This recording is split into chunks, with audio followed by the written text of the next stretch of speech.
what do you think success looks like from courage and authenticity? What is a successful kind of cycle, like effortless moving towards more authenticity and more courage? What's that look like? Sorry, the cycle to make it more Well, effortless. yeah, well, Feel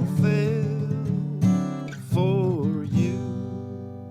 I guess I think To of become fluid. success. I don't think success is a goal or like a place. It's not a location. I kind of think of success as like So to a become dog that's got fluid. the scent of something. So it's like wayfinding, like, oh, Hmm. I've got this iterative direction Hmm. towards success.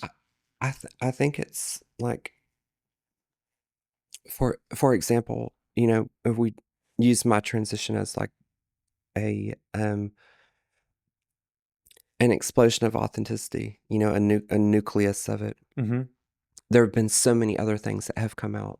So I think it's continuing on with more and more and leaning into it and creating, because sometimes, when we talk about authenticity, there's, I'm not sure if I'm right or wrong here, but there's often a main theme that's being held back in someone's life or someone's identity, Hmm. or where a big pressure is sitting.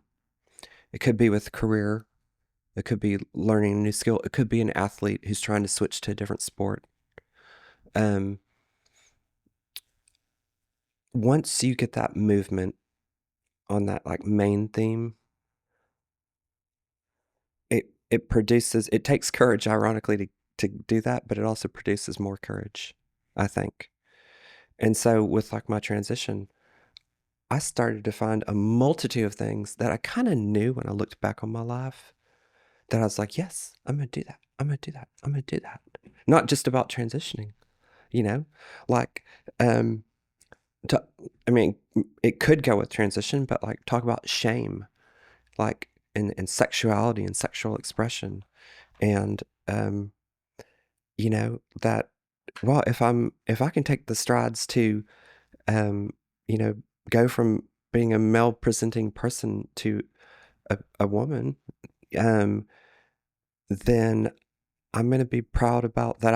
I love sex. I like sex. I think sex is great. I think it's healthy to say that out loud, you know, and to be cognizant that when I say it, that like, people demonize trans people. Oftentimes there's a trope and a cliche that trans people are sexual perverts and whatnot. Mm. And so that takes courage for me to say, you know what, I'm going to still say that I enjoy sex. I'm sex positive. I'm not going to have shame about it. I'm not going to let this trope that exists in society make me shut my mouth, you know? I Doesn't everybody like sex?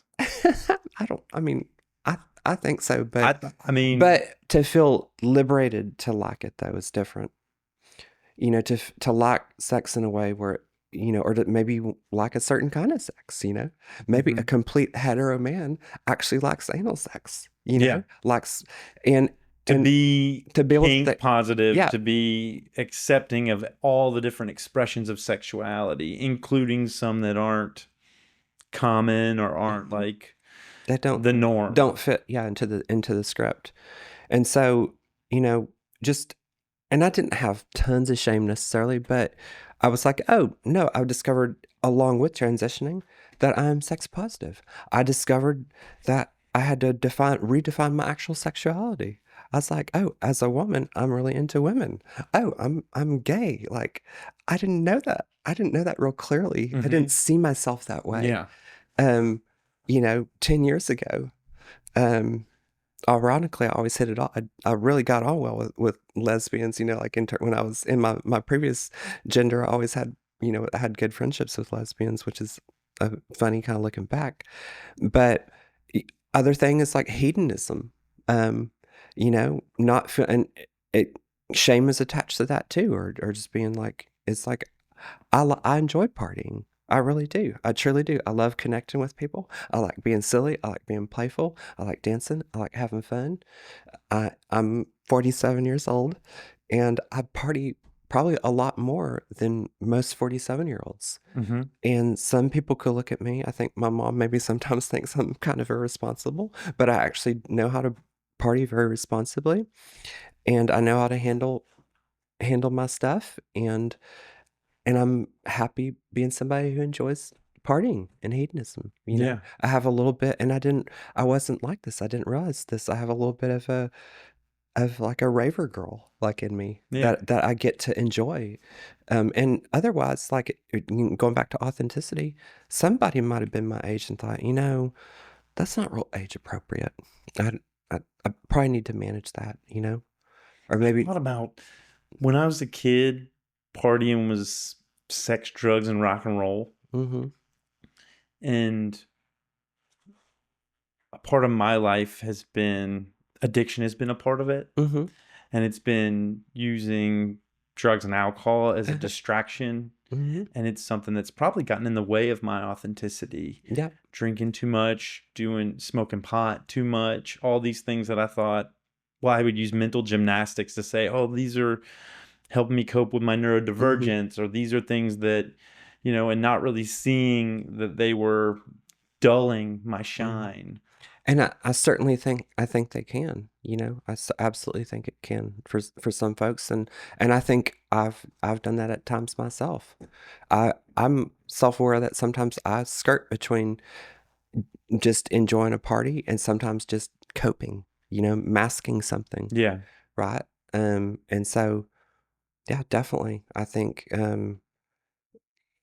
oftentimes these things can go one way within oneself, and also a different way within oneself, and also then differently across other people. Yeah. you Partying is kind of like this big word, but when I break it down to its inner components, hmm like there's not a lot wrong. You can see like dancing, hmm that's great. Movement is medicine. I love ecstatic dance. I like hmm social dancing, two-stepping, swing, all of that stuff. So hmm dancing's amazing. Tons of fun. I don't see what could be wrong with that. Music's awesome. yeah, Like going and listening to music, yeah. getting lost and captivated by a great performance or performers. That's art. Socializing, community, people hmm together, celebrating, uh like partying. When you really break it down, I think in growing up, for me, there was often this, like I said, sex, drugs, and rock and roll hmm that gave it this more grimy or this more like bad kid Right, image. right. And if And I don't think that has to be there. that's right, and if partying is wholly oriented around, like, drugs, for example, then it's just lame. Then I mean, in my opinion, don't want to make anyone feel guilty or shame for however they want to do it, but then it's just like, oh, well, that's just all we're doing. We're just focused on getting high, but it's like, no, I don't want to just do that. I want to be entertained. I want to have great conversation. I want to learn about something. I want to learn some new insight on the people that I'm with. I want to laugh with people. So it's I connection. want to make them laugh. Yeah. It's connection. It's relating. It's Yeah. also exploring music, exploring movement. All those things I don't see any wrong in. No, I don't either. And sometimes you throw substances into that, and it tweaks our consciousness, or alters it in a certain way. And sometimes that's like pulling, a curtain over us and blinding us. In other ways, it's like opening like 5 more rooms in our head. Kind of like how MDMA came to be through the lens of group therapy. Mm-hmm. Yeah. MDMA is fascinating. In terms of the way it works, in helping, not even talking about it as a party, drug, which is most people know it as, but therapeutically. Well, that's what I was Yeah. saying. It came to be to use it in a therapeutic group therapy setting, if I'm not mistaken. And that's where it began. Well, it originally began as a diet drug in the early 1900s when it was developed, because they thought it structurally is a methamphetamine. I don't think it's proper exactly to call it a methamphetamine, but they thought that's what they were making, something that would just give you energy. Yeah. And it certainly does. And that was how and why it was produced. But I'm trying to remember the time era, but I think it was in like the 70s that psychologists started understanding and therapists started understanding the emotional Yeah. facilitative power of it, and developed, initially did therapy with it, and then it exploded into a dance drug in the 80s. And now they're coming back to it, for the use of therapy, because what it does is the amygdala in the brain kind of can govern a fair amount of our fear response.